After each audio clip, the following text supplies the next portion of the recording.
Bonjour, je suis Gaël Châtelain-Berry, bienvenue sur mon podcast Happy Work, le podcast qui va vous envoyer de bonnes ondes pour aller travailler tous les jours. Alors pour cet épisode, je vais vous parler de management et des 5 questions que l'on peut se poser pour savoir si l'on est un bon manager ou pas. Et oui, j'ai été manager pendant un peu plus de 20 ans dans des grands groupes médias comme TF1, Canal+, Énergie, l'INA. Et oui, j'ai été dans le service public également. Et en fait, quand j'étais manager, oui, bien sûr, il y a parfois les résultats chiffrés qui permettent de savoir si on est bon ou pas.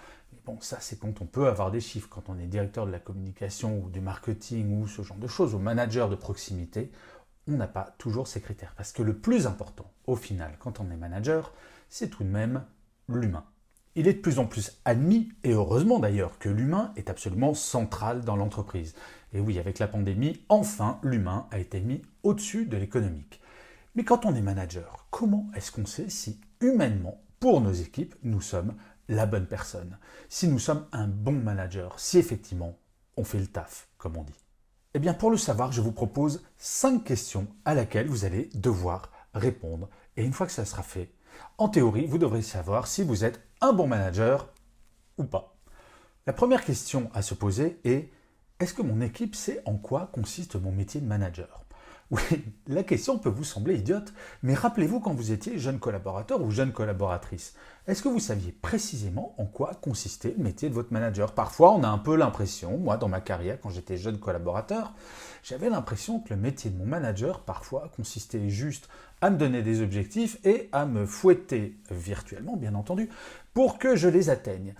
Il est important de préciser avec son équipe en quoi consiste votre métier. Par exemple, de leur rappeler que votre métier consiste à faire en sorte qu'ils se sentent bien au quotidien dans leur métier, que leur bien-être vous importe et que vous en êtes responsable. Et oui, préciser ce genre de choses est important. La deuxième question à vous poser: est-ce que votre équipe sait ce que vous faites du matin au soir? Franchement, pareil, quand vous étiez jeune collaborateur ou jeune collaboratrice, est-ce que vous ne vous êtes jamais dit: ouais, mon boss, en fait, je crois qu'il ne faut rien de la journée, il est dans son bureau, tranquille, pendant que moi je trime sur le terrain.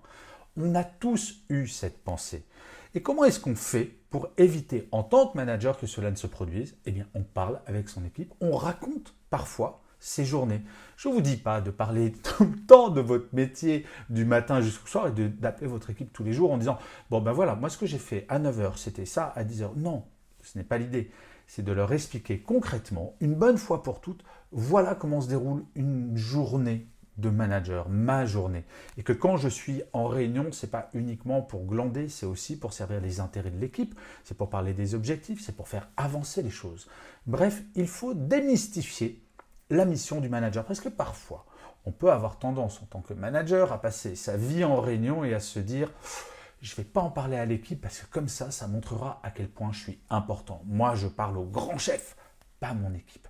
Il faut oublier ça. Il faut justement être très transparent et surtout, si vous êtes en management à distance, il faut être encore plus transparent et expliquer encore plus ce que vous faites du matin jusqu'au soir. D'un point de vue général, bien entendu, je ne vous demande pas de donner tous les détails. La troisième question à se poser et qui me semble fondamentale, c'est: est-ce que votre équipe vous considère comme un allié? Trop souvent, les équipes regardent leur manager pas comme un étranger, mais comme quelqu'un qui va servir ses propres intérêts. Or, un manager, et surtout un manager bienveillant, un manager des temps modernes, comme on pourrait dire, ça va être un manager qui s'occupe véritablement de ses équipes. La troisième question qu'il faut se poser, c'est: est-ce que votre équipe vous considère comme un allié? Et oui, bien souvent, rappelez-vous, quand vous étiez jeune collaborateur ou collaboratrice, vous avez tendance à penser: ouais, mon manager, il pense qu'à lui et il ne va pas me défendre si jamais je fais une bêtise. Et c'est important de savoir comment vous voit votre équipe. Et vous savez, je vais vous donner un secret de dingue pour savoir ce que pense votre équipe de vous. Demandez-lui. Et ça peut être au cours d'une réunion où vous demandez à votre équipe de se réunir sans vous et de dire, voilà, dans une colonne, ce qu'elles aiment bien chez vous en tant que manager et dans une autre, ce qu'elles aimeraient bien voir progresser chez vous. Et vous allez voir, c'est extraordinaire le résultat de ce genre de réunion. Ou sinon, vous pouvez utiliser des applications comme Zest ou Supermood qui vont vous permettre de poser des questions à votre équipe et de savoir comment elles vous perçoivent et de savoir comment la relation de confiance peut se construire. La troisième question à se poser, c'est: est-ce que votre équipe est loyale envers vous? La question de la loyauté se construit sur la confiance, bien entendu. Parfois, les managers ont tendance à penser que la confiance la plus importante, c'est la confiance que l'on accorde à son équipe.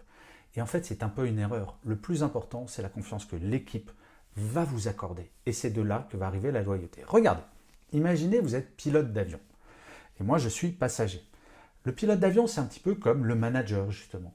Et je vous assure que si je monte dans un avion et que vous, en tant que pilote, je vois que vous êtes ivre-mort à l'entrée, je ne vais pas monter dans l'avion, bizarrement. Et donc, il est vraiment fondamental, si vous voulez que votre équipe soit loyale et donc qu'elle se batte pour vous et pour les objectifs que vous allez fixer, il faut qu'elle vous fasse aveuglément confiance au même titre que des passagers font aveuglément confiance aux pilotes de l'avion pour les mener à bon port sans s'écraser. La cinquième et dernière question à se poser, c'est est-ce que votre équipe est contente de travailler pour vous? Et là, c'est pareil. C'est comment le mesurer? Écoutez, c'est assez simple. Il faut le demander. Alors, ne le demandez pas en tête à tête, parce qu'en tête à tête, si vous allez voir un collaborateur et vous lui faites dis, t'es content de travailler pour moi? Probablement, il va vous répondre oui, parce qu'il ne va pas oser vous contredire. Non, ça va se mesurer. Ça peut se mesurer avec un Zest ou un Supermood, une application qui va vous permettre de voir s'ils sont impliqués, s'ils vous font confiance, s'ils sont contents de travailler avec vous. Mais ça se mesure aussi à l'humeur qu'il y a. Est-ce qu'il y a des blagues dans des réunions? Est-ce que c'est léger? Est-ce qu'ils vont oser vous contredire?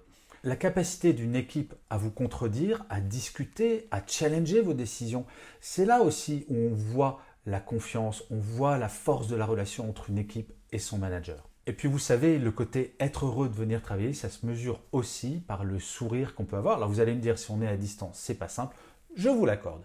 Mais le sourire, vous pouvez l'entendre aussi, ou même dans un mail, si vous commencez à avoir des collaborateurs ou collaboratrices qui vous envoient des mails avec que des majuscules, du gras, du rouge, c'est pas très très bon signe. Donc soyez attentifs à tous ces petits signes et vous allez voir que tout va bien se passer. Répondez à ces 5 questions et vous saurez comment vous positionner. Et en fait, ces 5 questions, elles sont importantes pour les managers, certes, mais si vous êtes manager, posez-les-vous aussi pour votre manager. On est tous et toutes managés par quelqu'un. Et répondre à ces questions, c'est aussi se poser les questions à soi pour pouvoir agir. Manager son manager, c'est une réalité.